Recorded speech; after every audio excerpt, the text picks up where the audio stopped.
we driving? This is a fantastic new product called an ORA. And just to put it in context, ORA is a GWM Great Wall subsidiary. So GWM does the Buckies, and Haval is their SUV division, and now ORA is an all-electric division of GWM. This car is lovely. So this is the first ORA to be sold in South Africa, and they've numbered it in South Africa. So in other markets, this car is called a Funky Cat, Oh wow. or a Funky Cat.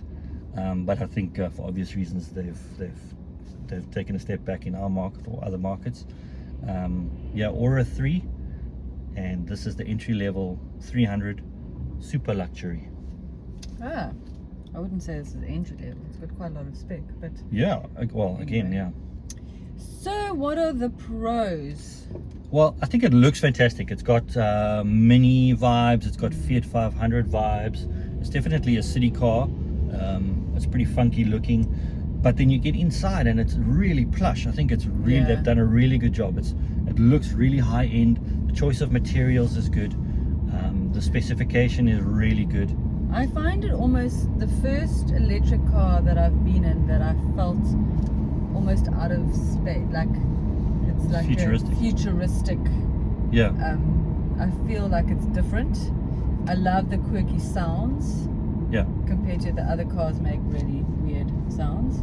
Like when you turn it on, the sound. What do you call it? Acoustics. acoustics, yeah, I think that's really cool. yeah, And yeah, I think it looks really good. Interior is beautiful. yeah. So the one thing about an EV is because you don't have an engine note or exhaust note, you can't hide from build quality. Yeah. So squeaks and rattles will really come to the fore. And this feels really well put together. I mean, it's quiet. Look how nicely we're driving along here. It's very quiet. Yeah. Pros. Pros. We're still on pros. We still on pros. So this car is also sold in Europe and Australia, but the fact that it's sold in Europe means it's got a full Euro NCAP rating. So a lot of the other Chinese cars have other crash test ratings, but for me, the peace of mind of having a full 5-star Euro NCAP rating speaks volumes for the Yeah. build quality and obviously the safety. Yeah, and so this is entry level. So this has got a 48 kilowatt hour battery.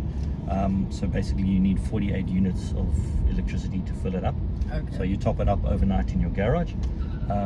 And then I had 300 kilometers of range when I unplugged it earlier in the week, and I'm still sitting on 240 kilometers of range. So what I like is the range isn't suddenly dipping Yeah. off. It's predictable, so you can plan your week and your routes around that range. And does this have regenerative Braking, yes, it does. So you can set how aggressive you want that regenerative braking to be. And can you take it off if you don't want it? Because I see this I'm not on brakes it by now. itself. Yeah, but I'm not using it now, so I can coast in this car. Okay. Well, no, it's going, but it's not aggressive. Okay. Yeah. What are the cons? Yeah, you spoke to the sounds that it makes. I think some of it's a little bit quirky. I think I don't love some of the artificial stuff that they put into EVs. Also the ergonomics. I love the toggle switches, but actually they're a bit useless. They're very mini. Yeah, they're very mini, but these two switches here are only to turn the air conditioning on and off. But if I wanted to change the temperature or the fan speed, I have to go into the infotainment system. But it's a beautiful infotainment system. It's Yeah. What do you call it? One piece seamless. Yeah, it looks really cool. It's not curved. Yeah. So I think the functionality could be better. I would prefer to, if I wanted to change the climate control temperature, just to have one switch. I think you're getting a bit nicky. Well, now I have to go into the infotainment screen. I have to go there, and it's quite a small button to change. So now I've taken my eyes off the road. Fortunately, we're coming to a stop. So yeah, I mean, we get into the nitty gritty, but if you're talking about cons, that's one of them. The pricing. So this is currently the most affordable EV passenger car in South Africa, but that also means 685,000 rand. So it is a lot of money. Hopefully government comes to the party. They're making a big announcement on the 1st of November. Hopefully things like incentive or a tax, some kind of incentive, or the duties come down on EVs, so we can just get the pricing parity a little bit better. I would love to see how they sell, because at that price, I don't know if we're there yet.